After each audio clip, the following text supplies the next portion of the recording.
बिस्मिल्लाहिर्रहमानिर्रहीम। अस्सलाम वालेकुम नाज़रीन, मेरा नाम मोहम्मद उमर फ़ारूक है। आप हमारा डिजिटल चैनल देख रहे हैं। नाज़रीन, इलेक्शन मुलतवी करने की ख़बरें हैं, वो क्या तफसीलात है वो भी बताएंगे। आज जब एहतसाब अदालत के जज ने फ़ैसला सुनाया है, उससे पहले इमरान खान ने क्या बात की और वो उठकर चले गए और जज साहब ने फ़ैसला सुना दिया, ये क्या तफसीलात है वो भी बताएंगे।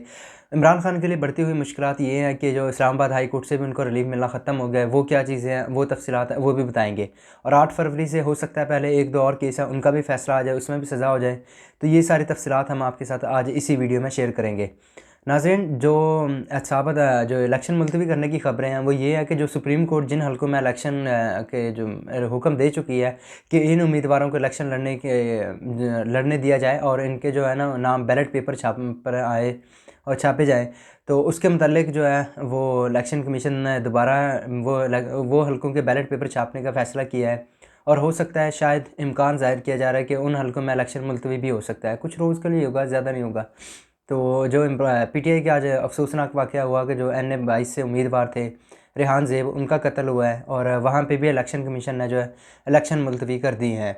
और दूसरी जानिब नाज़रीन, जब आज इमरान खान का जो इस्लामाबाद हाई कोर्ट में इद्दत में निकाह का केस है ना, उसको ख़त्म करने के लिए, उसको ख़ारिज करने के लिए दरख्वास्त दी हुई थी, जिस पर चीफ़ जस्टिस सामिर फ़ारूक साहब इस्लामाबाद हाई कोर्ट के, उन्होंने स्टे का ऑर्डर दिया हुआ था 31 जनवरी तक, यानी कि आज के रोज़।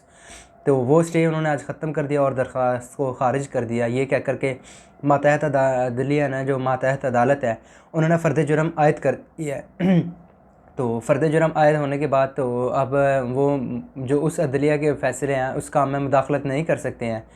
तो खैर, लगता है शायद इसका भी फ़ैसला जल्द आ जाए। इद्दत में निकाह का केस है और जो इमरान खान को आज एहतसाब अदालत ने सज़ा दी है, उसमें ये था कि जब इमरान खान अदालत में आए तो उन्होंने जज साहब से कहा कि मुझे तो कहा गया था हाज़िरी लगवाने के लिए, क्योंकि गुज़िश्ता कल रात की जो समाअत थी उसमें ये हुआ था कि जज साहब जो है ना वो बेहोश हो गए थे, उनको ना हॉस्पिटल मुंतकिल कर दिया गया था और समाअत जो है आज तक मुलतवी कर दी गई थी। तो इमरान खान ने कहा कि मुझे तो इसलिए बुलाया गया था कि आज हाज़िरी लगवानी है, और जज साहब ने कहा मैं फ़ैसला सुना रहा हूँ। तो इमरान खान उठकर चले गए, तो उनको फिर 14 साल कैद की सज़ा, बुशरा बीबी को भी, यानी कि जो उनकी बेगम है, उनको भी 14 साल कैद की सज़ा सुनाई दी गई और 1 अरब 27 करोड़ रुपए जुर्माना लगाया गया। और जो जेल इंतज़ामिया थी, अडयाला जेल, उन्होंने बनी गाला को सब जेल करार देने के लिए दरख्वास्त दी थी और वो मंजूर हो गई है। बुशरा बीबी अब जो है वो बनी गाला हाउस में सब अरेस्ट रहेंगी।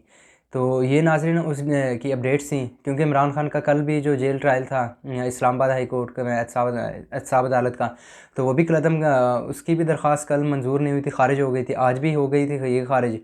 तो अब देखना है, क्योंकि 4 फरवरी से सरकारी छुट्टियाँ हैं, 5 फरवरी से, तो अब ये तो नेक्स्ट मंडे से ही जो अदालती का रूटीन शुरू होगी, तो उसमें ही देखते हैं क्या बनता है, उनके साथ क्या किया जाता है। और नाज़रीन, जो पीटीआई ने वो इंट्रा पार्टी इलेक्शंस करवाने का ऐलान कर दिया है और वो 8 फरवरी से पहले अपने इंट्रा पार्टी इलेक्शंस करवाएंगे। उसकी वजह यह है कि उनकी कोशिश है कि जो उनकी जो रिज़र्व सीटें हैं, जो मखसूस नशिस्तें हैं, वो हासिल की जा सकें।